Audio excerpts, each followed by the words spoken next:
¿Qué rollo? Ya tengo lana, ¿por qué no me siento mejor? De hecho, pasó algo muy chistoso, me empecé a sentir peor. Nunca pensé que esto pudiera cambiar en mi vida. Muchísimas gracias. Les juro que me da mucha más satisfacción que cuánta lana, cuánto ganamos.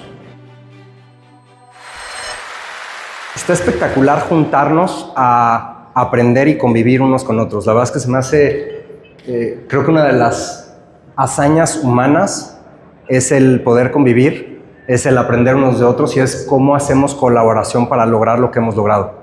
Y pues de entrada quisiera empezar por darle las gracias al evento y por darme pues, un espacio para poder platicar con ustedes. Y mi intención y mi compromiso, a final de cuentas, lo que quiero hacer con estos 20 minutos es que sea un diálogo como entre amigos. O sea, básicamente mi intención es compartirles mi experiencia en temas de desarrollo, pero sobre todo compartirles mi experiencia en términos de crecimiento personal dentro del desarrollo. O sea, le hemos dado mucha prioridad a que la gente dentro de la empresa crezca, y crezca no me refiero a que ganen más lana, también si se lo ganan, pero a que crezcan en términos de conocerse mejor, quererse más, entender por qué hacen lo que hacen y resolver conflictos que tienen en su casa, en su familia. Al final del camino, lo que haces en un lado lo haces en todos los lados. O sea, si tú te peleas con alguien y te la pasas discutiendo en tu casa, haces lo mismo en la oficina. O sea, en mi opinión, este tema de tu vida en el hogar y tu vida en la oficina y separarlo, pues tú eres la misma persona en el hogar y en la oficina. Entonces, en mi experiencia, si creces como ser humano, es decir, y si creces como ser humano, ¿a qué me refiero? Porque eso está chistoso. No creo que pueda ser un mejor o un peor ser humano. Creo que al final del camino puedes ser un ser humano más consciente, más cariñoso y más considerado, o un ser humano menos cariñoso, menos considerado y menos consciente. Entonces, expandes tus posibilidades.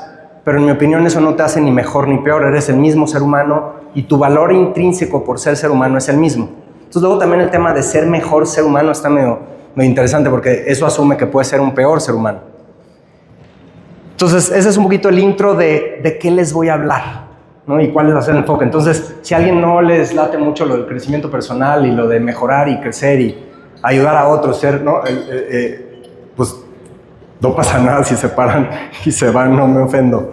Pero ojalá que les interese y ojalá que sea una plática que sí les sume. O sea, mi intención de venir, y les platico, soy papá hace 9 días, por primera vez. Nació una bebita de... Muchas gracias. Muchas gracias. Nació mi primera hija, digo primera porque espero tener más, hace 9 días, el 21 de este mes. Y, híjoles, ha sido una experiencia transformadora de una manera que no me esperaba. O sea, me esperaba que iba a ser una experiencia que ni me imaginaba, increíble, pero está increíble cómo me ha ayudado a mí, y ahorita les platico un poquito de eso, pero les mencioné el nacimiento de mi niña el martes pasado, porque hoy en la mañana vivo en Guadalajara, me desperté en Guadalajara, tomé un avión y literal vine a dar la práctica y me regreso al ratito. Les comparto esto para un poquito como sensibilizar o tratar de compartir lo significativo que es para mí hablar de esto, lo importante que es para mí el poder compartir lo que creo que es en donde estamos fallando más y en donde creo que deberíamos de enfocarnos más. En mi opinión, en las escuelas deberían de estar enfocados en enseñarle a los niños a ser más considerados, a no juzgarse a sí mismos. Como efecto de no juzgarte a ti mismo, no juzgas a otros. Como efecto de quererte a ti, valorar quién eres, valoras quién es el de enfrente. Ser más curioso y no tener broncas con cagarla. Que si la riegas, no es un tema. O sea, si yo ahorita me tropiezo en el escenario y me pongo un chingadazo en la mesa, lo peor que podría hacer es pensar que yo estoy mal, que algo está mal en mí, o juzgarme y castigarme porque me tropecé. Así se rieran todos. No sé si me explica. Así me convierta yo en jaja, y sale el meme después y mira, Jack Levy, no, es un güey. Eso habla de quien esté diciendo eso, no de mí. Desafortunadamente de niños, pues experimentamos eso de un compañero o del papá de un compañero o de un maestro y te marca de por vida porque te la crees.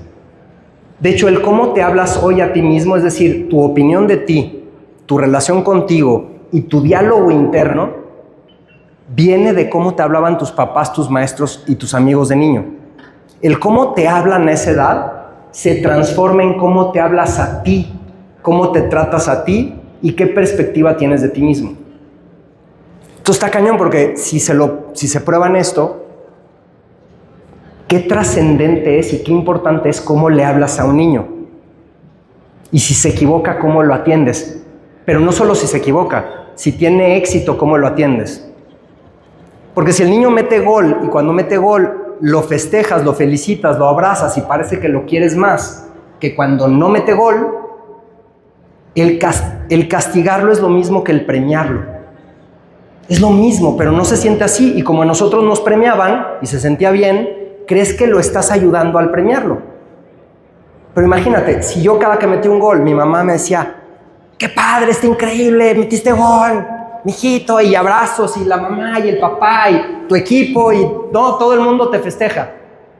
Pues, ¿qué crees de niño? Pues crees que cuando meto gol, pues algo hay que me quieren más. Algo pasa, ¿no? Me quieren, me aprecian más. Y cuando no meto el gol, es un poquito el tema de no te preocupes, ya ganarás, ya meterás un gol. No te preocupes, asume que tienes algo de qué preocuparte. ¿Cómo que no te preocupes? Entonces sí me preocupo, ¿no? Es como si te digo, oye, no te apures, tienes una araña en la cabeza, pero no te hace nada. Puta, te la empiezas a quitar, ¿no? Estabas bien tranquilo.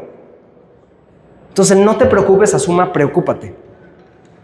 Entonces, básicamente lo que nosotros hemos hecho en Beck, de hecho les platico breve de mí.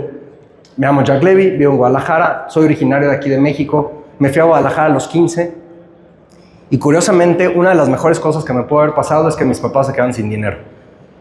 Cuando empezaron a batallar económicamente fue una de las razones por las que nos fuimos a Guadalajara, y en Guadalajara mi mamá tiene familia y entonces pues, parecía que iba a estar más fácil, ¿no? Y literal llegamos al punto en el que no había para pagar la escuela, me salí de la escuela y me puse a trabajar con un tío vendiendo telas.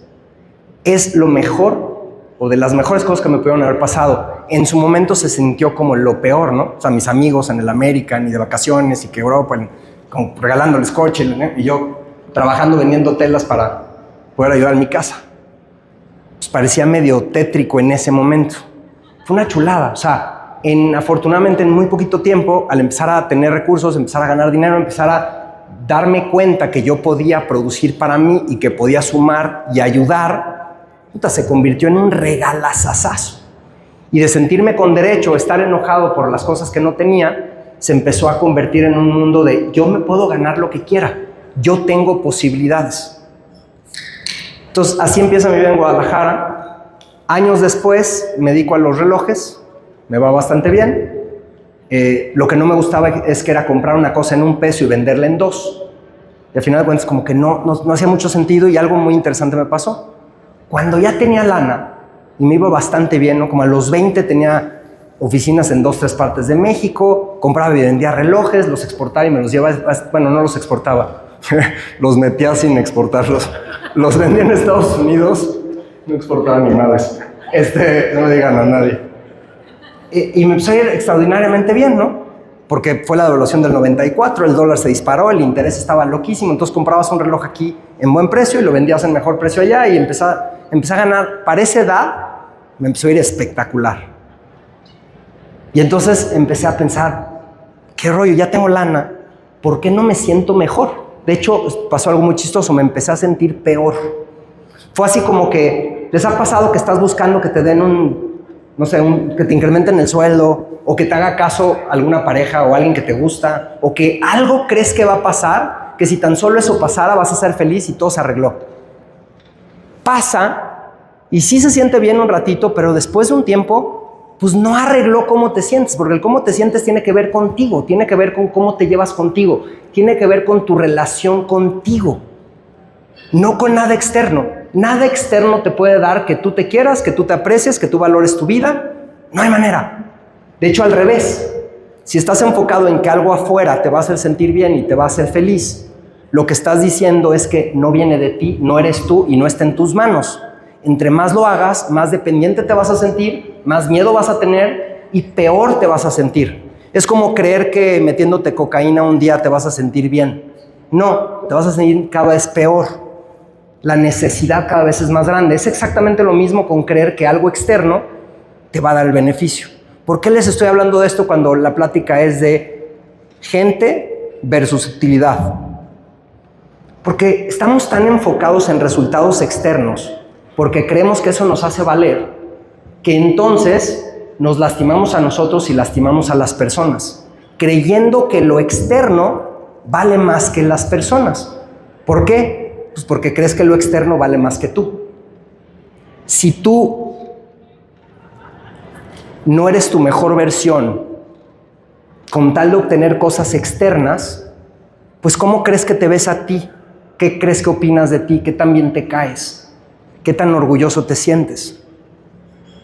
No es posible que mucho, porque si te sintieras muy bien de ti, muy orgulloso, no harías ese intercambio. No intercambiarías tu honestidad por obtener algo, no intercambiarías el tratar a alguien bien o darle lo justo por tener algo a cambio. No te sentirías menos o incómodo o inseguro si no tienes el coche que crees que necesitas. Entonces es una chamba personal, 100%. Nadie lo puede hacer por ti, nadie te lo puede dar. Entonces, algo que pasó en esa edad, cuando de repente ya tenía lana, me sentía peor. Es como que estás buscando la zanahoria, estás buscando el premio, lo agarras y puta, cabrón, ahora que lo agarras dices, ¿y ahora qué chingados hago? Ya no tengo nada que perseguir, ya conseguí lo que creía que me hacía falta, ya lo tengo y no me siento mejor, me siento peor. Porque ya no tengo como esta cosa de necesito alcanzarlo. Fue lo segundo mejor que me pudo haber pasado. Porque entonces ahí empecé a cuestionar qué onda con mi vida y qué quiero con mi vida. ¿Qué quiero hacer? O sea, ¿por qué hago lo que hago? Y hice una asociación que se llama GIP, Grupo de Innovación del Pensamiento, con unos amigos, que nos fue de la fregada, pero la intención era muy buena. Era cómo cambiamos la educación en el mundo, cómo mejoramos el proceso en el que escogemos a nuestros gobernantes, porque me parece absurdo, no sé ustedes, que necesitemos licencia para manejar, pero que no necesiten licencia para ser presidente, no me chinguen. O sea, está muy cabrón.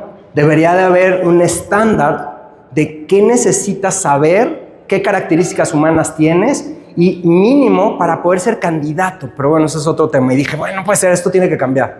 Y lo tercero es como mi papá en ese momento estaba enfermo, como que tenía mucha sensibilidad con los adultos mayores y fue un tema de cómo ayudamos a que veamos el crecer y el envejecer como algo increíble, honoroso, lindísimo, y que lo valoremos, porque si vemos el crecer y el hacernos viejos como una enfermedad, quiere decir que no estás valorando quién eres, porque eres más tú conforme creces. Tienes más experiencias de vida, conoces más, has vivido más. O sea, a los 80 años te puedes acordar de cómo era a los 9. A los 9 no puedes imaginarte cómo es a los 80. Por eso me refiero que a los 80 eres más tú que nunca. Deberíamos de gozarlo, deberíamos de verlo con un chorro de gusto.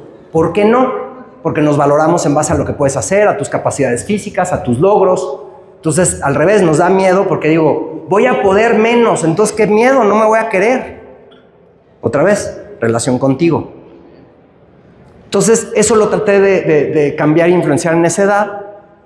Fracasé, pero aprendí un chorro. Y entonces quise ser figura pública y me metí a correr coches de carreras para ser corredor de Fórmula 1 en mi cabeza, ser figura pública y poder cambiar estas cosas, porque no lo pude de la forma en la que lo intenté. Me fue bien, gané un par de campeonatos nacionales en kartismo, estuvo muy divertido, me volví a gastar todo el dinero que tenía y otra vez empecé de cero a los 25. Y ahí empiezo a desarrollar. Me asocio con unas personas y amigos de México que tienen mucha lana. Yo no tenía en ese entonces.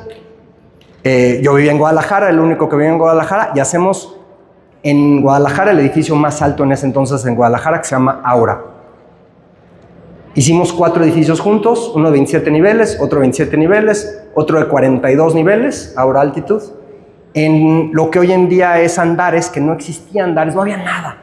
Entonces estuvo padrísimo aventarnos y hacer, nunca había hecho no tenía ni idea de desarrollo inmobiliario, tenía 26 años, tengo 49, hace 23.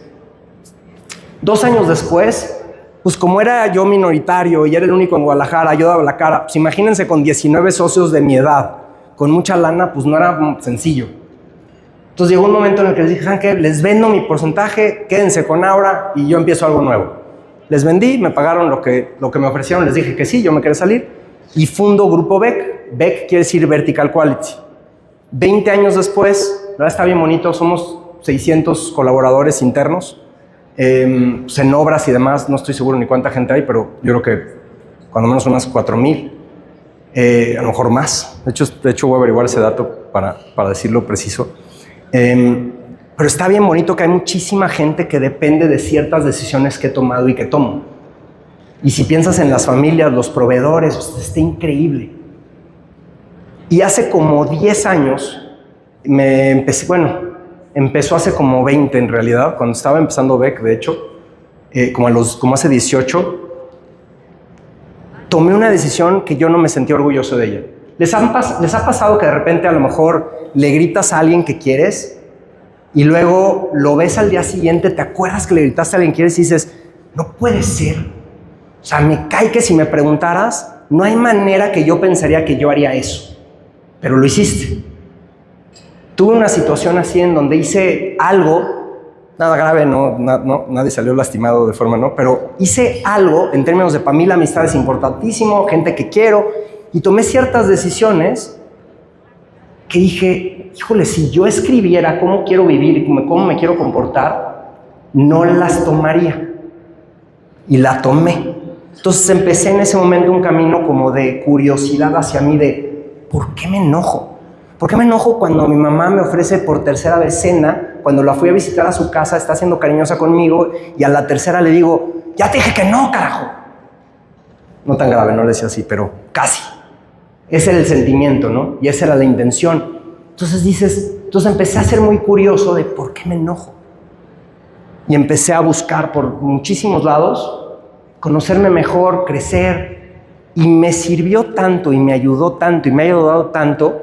Mi vida es tan diferente en términos de reconocer más cuando me equivoco y verlo como normal. Si lastimé a alguien o hice algo que afecté a alguien, verlo, reconocer lo que me duela y pensar cómo lo arreglo. Y buscar arreglarlo y no sentirme culpable y mal y con eso ya valió mal y no hiciste nada, ¿no? Si de verdad te importa, pues vas y lo arreglas, ¿no? No nomás dices que te importa o sufres al respecto. Entonces, conforme empecé a tomar más y más decisiones en línea a esta como nueva perspectiva de mi experiencia de vida está en mis manos y lo que yo pienso, digo y hago es total y siento es totalmente mi responsabilidad y totalmente tiene que ver conmigo. Entonces empecé a introspeccionar y empecé a analizar mucho más y a más a detalle mis decisiones. Como efecto de eso, lo empecé a hacer y a cuidar en la gente que depende de mí. Porque imagínate que tú estás sentado en un restaurante y estás viendo a alguien que se está echando un drink de veneno. Y lo ves al lado y ves que dice veneno y se está chingando shots de veneno. ¿Le dirías algo o no le dirías nada? Espero que sí. Porque si dices, no, pues es su responsabilidad, es su bronca, híjoles. Pero es tu responsabilidad, es tu bronca decirle o no decirle nada. Y a lo mejor él no sabe que está tomando veneno. En mi opinión, todos estamos así en cierto sentido. Entonces, cuando yo empecé a ver, después de yo tener la fortuna de toparme con gente linda que me ayudaron a crecer, que me ayudaron a mejorar, y ver los beneficios que tenía en mi vida, pues se convirtió como una responsabilidad en algo muy lindo, el poderlo compartir, el poder decirle a alguien, híjoles, cuestiónate un poquito esto, ¿por qué estás enojándote? Ve tu responsabilidad. Y eso empecé a hacer en la empresa. Entonces hoy en día los directores tienen coaching, tenemos aulas de estudio, hicimos una alianza con Construyendo y Creciendo y tenemos aulas de estudio en las obras. Damos un programa que se llama ELA, que es acceso de coaching y trabajo personal para toda la gente de la empresa. Y los cambios en la empresa en términos de actitud, cómo conviven, cómo se llevan, su calidad de vida es una chulada. Y les juro que lo que más gusto me da, mucho más que ver utilidades en un proyecto, se los juro, es cuando llega alguien y me dice, tuve esta experiencia con mi mamá, tuve esta experiencia con mi papá, nunca pensé que esto pudiera cambiar en mi vida, muchísimas gracias. Les juro que me da mucha más satisfacción que cuánta lana, cuánto ganamos. Y el dinero que hoy en día estoy intentando crear es para hacer más de esto en mi vida. Entonces, con esto concluyo y les pregunto, ¿qué es más importante? ¿La gente o la utilidad? Porque la pregunta es, ¿qué creen ustedes que importa más? ¿Los seres humanos o las cosas materiales? Todos dirían que los seres humanos, pero si analizan sus decisiones no van en línea de valorar más al ser humano. Entonces, mi invitación es, chequen en dónde no y cómo no, y cuestiónenselo. Y con esto termino. Muchísimas gracias. Muy bonita tarde.